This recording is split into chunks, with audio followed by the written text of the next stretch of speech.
तो क्या आपने उसको मुक्ति दी? मदद नहीं तो मुक्ति दे दीजिए आचार्य जी। ठीक है, इधर आओ।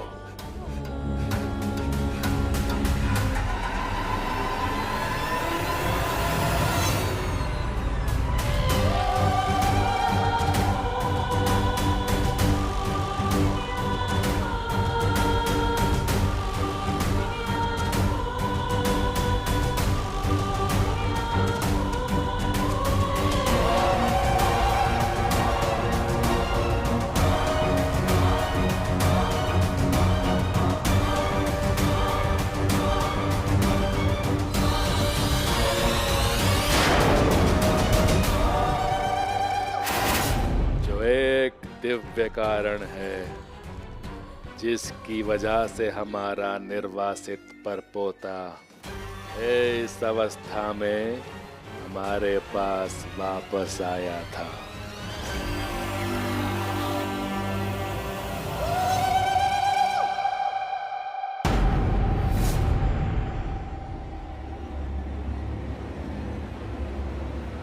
शास्त्र इस अवस्था में कैसे आया?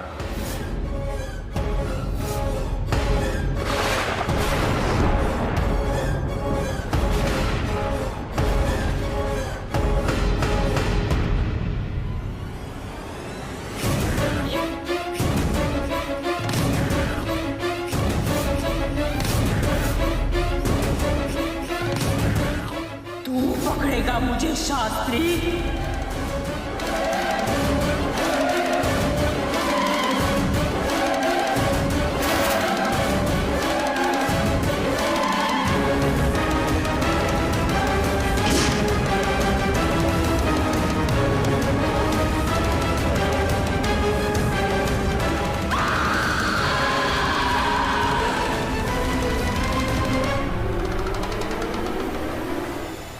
अब ये शुरू हो चुका है। पत्थर की शिला से आपको ये कहानी कैसे पता चली? आप इस दिव्य शक्ति को कम आंक रहे हैं रक्षक। ये कोई साधारण शिला नहीं है, ये संतों के आशीर्वाद और प्राचीन मंत्रों से अभिमंत्रित है। पवित्र प्रश्न कुंडली है।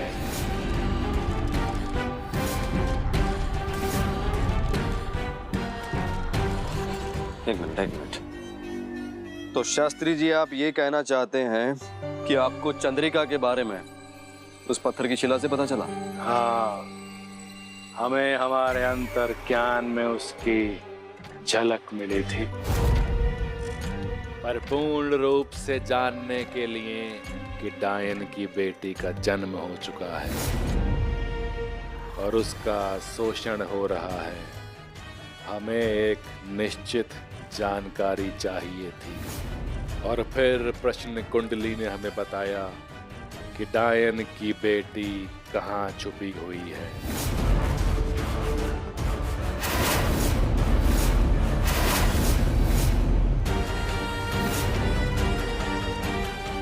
और फिर इसी दिव्य पत्थर से आपको अपने शिष्यों से चंद्रिका का पता चला? हाँ, हमने हमारे शिष्यों को वहां भेजा, पर वो चंद्रिका बहुत चालाक निकली। बार बार हमें चकमा देकर यहाँ वहां छुपती रही।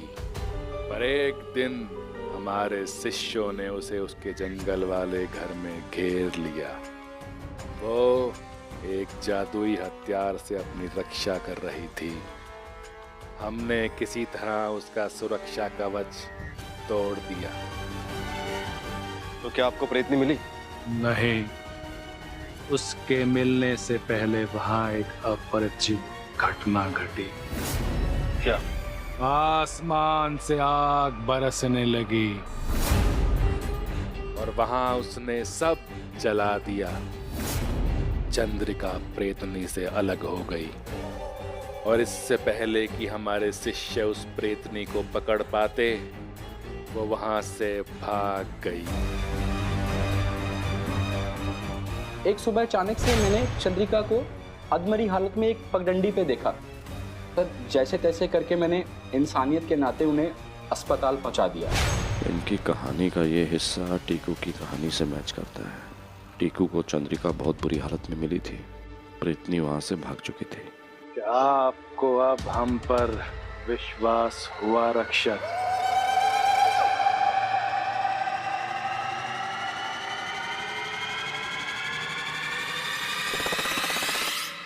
आप हमें ये बताइए कि अगर आपके पास दिव्य प्रश्न कुंडली है तो उस दिन आग की बारिश करवा के किसने प्रेतनी को पकड़ने से रोका था? सिर्फ ये बताइए हमें। प्रश्न कुंडली से भी बड़ी कुछ शक्तियां हैं जिससे सब अपरिचित है। क्या मतलब? जो जितना शक्तिशाली होता है वो उतना ही चालाक भी होता है। वो अपने प्रभाव दिखाना चाहता है, अपनी पहचान नहीं। बिना अपना चेहरा दिखाए अंधेरे में रहकर अपनी काली शक्तियों से आतंक मचाना चाहता है। एक मिनट, आप कुछ भी करके ये पता नहीं कर सकते कि इन सबके पीछे किसका हाथ है।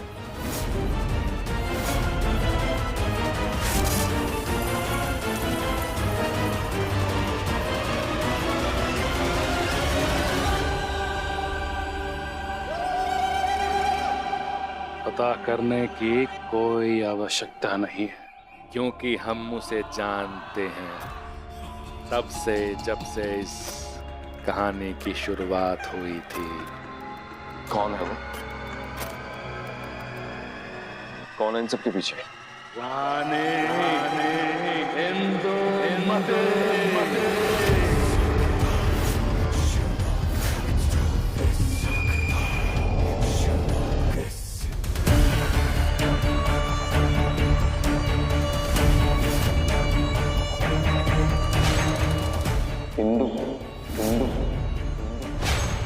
सैकड़ों साल पहले चमकिया में एक रानी हुआ करती थी, महारानी इंदु।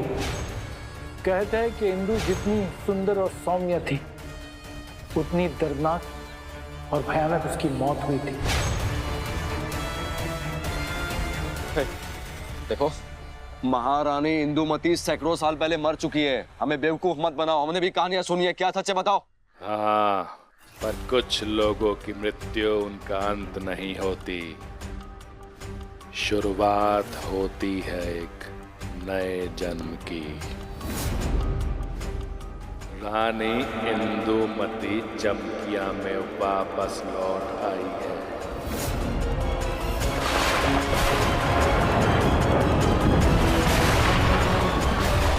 नए युग के साथ।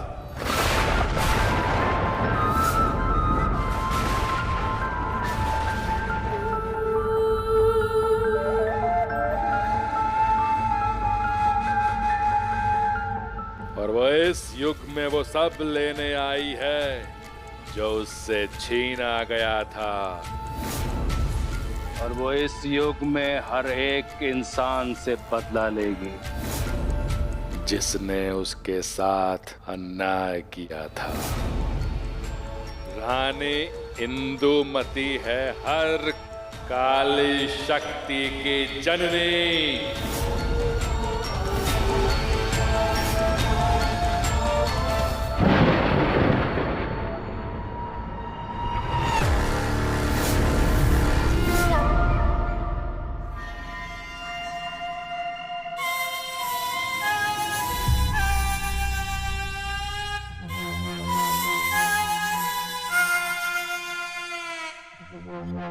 प्रीति, तुम कैसी हो? मैं बिल्कुल ठीक। तुम कैसी हो? भी ठीक है। अचानक हमारे घर कुछ काम था तुम्हें? वो एक्चुअली पवन को अपने कुछ टूरिस्ट के लिए ना हेल्प चाहिए थी,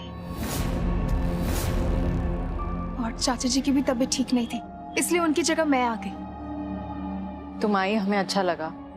पर तुम एक कॉल भी कर देती ना तो हम तुम्हारा काम कर देते।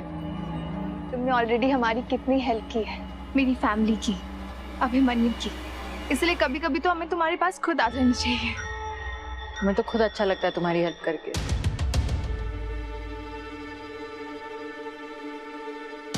क्या हुआ? तुम थोड़ी परेशान सी लग रही हो। एक्चुअली वो अभिमन्यु रिमझिम को ढूंढ नहीं पा रहा है। वो रिमझिम को लेके परेशान है और मैं अभिमन्यु को लेके।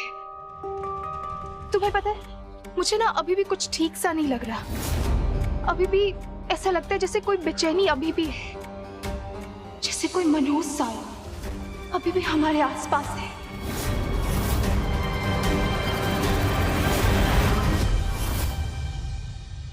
आपके बोलने का मतलब ये है कि रानी इंदुमती का जन्म हुआ है, मतलब पुनर्जन्म हुआ। हो सकता है, कैसे पॉसिबल है? क्योंकि अतीत कभी नहीं मरता। जो मरता नहीं है उसका जन्म दोबारा होता है, और वो हो चुका है। अतीत वर्तमान बन के वापस आ चुका है।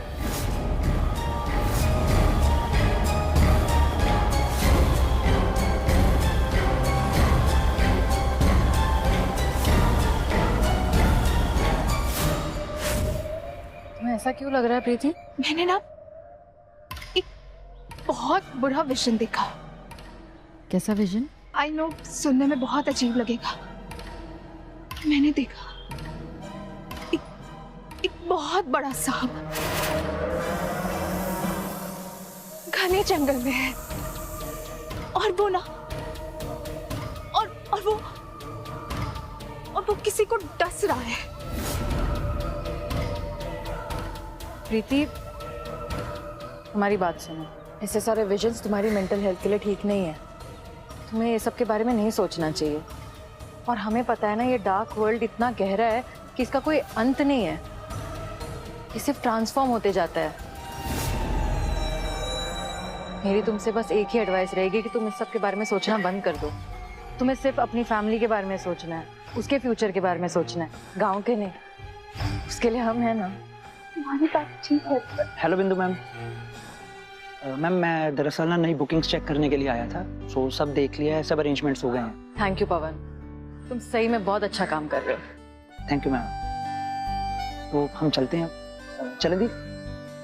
अपना ध्यान रखना। तुम भी। Okay ma'am, bye bye.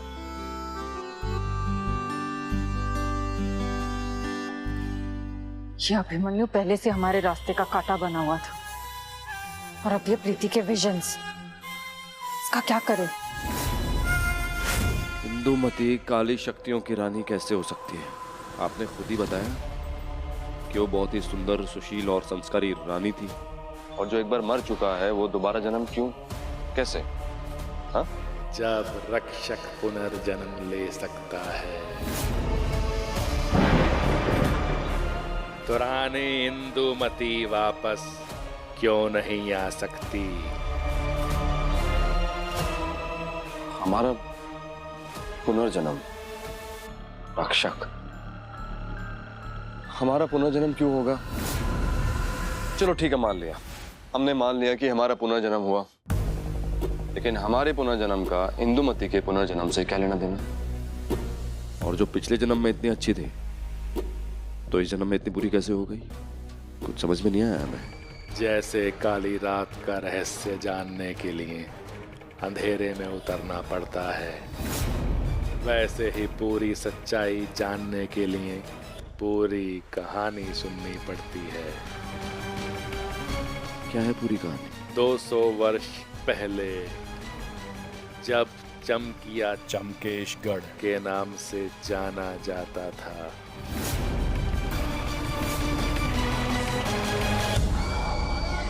चमकेशगढ़ एक बहुत ही सुंदर और समृद्ध राज्य था, जहां का शासन राजा मृत्युंजय और उनकी रानी इंदुमती के हाथों में था। चमकेशगढ़ के पड़ोसी राज्य को इस बात से ईर्ष्या रहती थी, चमकेशगढ़ इतना उपजाऊ क्यों है? पर वो ईर्ष्या सिर्फ मन में ही थी, रन में नहीं। इसलिए कोई युद्ध नहीं, वित्तीय संकट नहीं, बस खुशहाली ही खुशहाली, किसी परिकांत की तरह।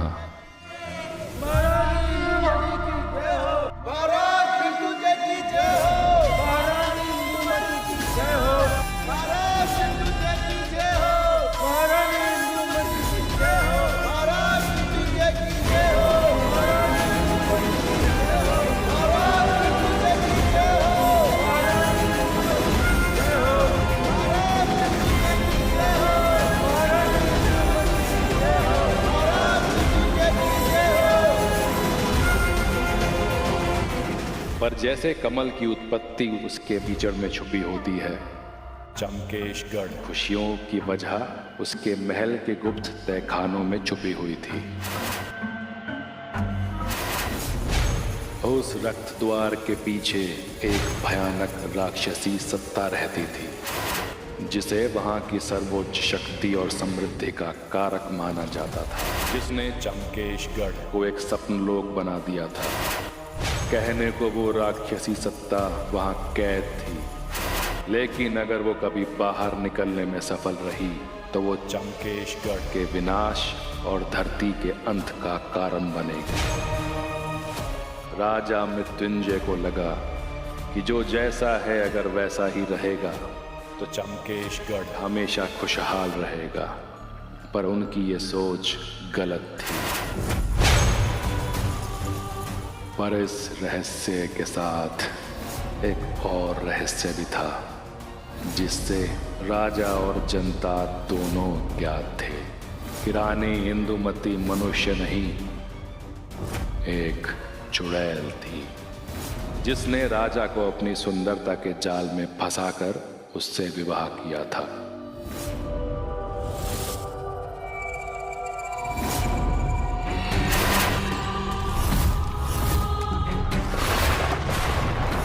विवाह करने का कारण राज्य की सत्ता पाना नहीं था। विवाह करके इंदुमती राक्षसी सेना हत्याना चाहती थी और इसके लिए उसे राजा से एक बच्चे को जन्म देना था, क्योंकि राजा का ज्येष्ठ पुत्र ही उस रक्त द्वार को खोल सकता था और सबसे बड़े राक्षस को नियंत्रित कर सकता था। वर्षों की प्रतीक्षा के बाद वो दिन आने वाला है जब हमारा पुत्र जन्म लेगा।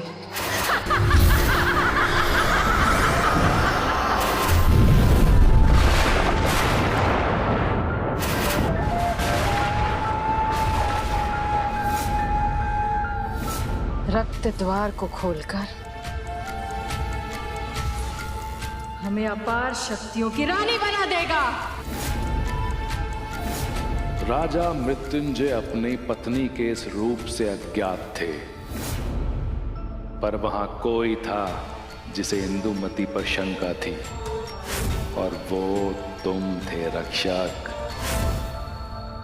जो कहना चाहते हो निसंकोच कहो रक्षक। महाराज, हमें ये बात कहनी नहीं चाहिए, लेकिन राजा की और राज्य की सुरक्षा की जिम्मेदारी हमारी है।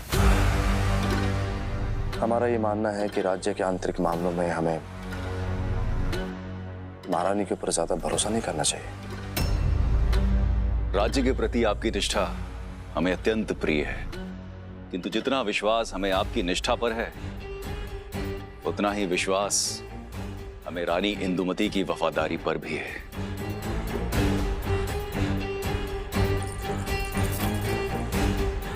महाराज आज्ञा चाहते हैं।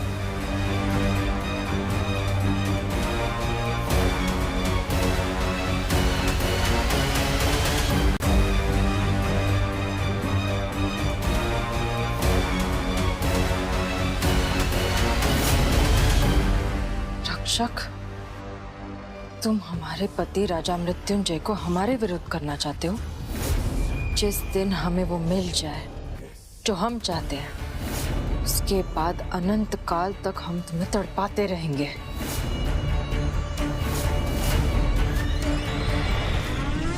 रानी इंदुमती की सारी आशाएं राजा के वारिस पे टिकी थी, पर भाग्य को कुछ और ही मंजूर था।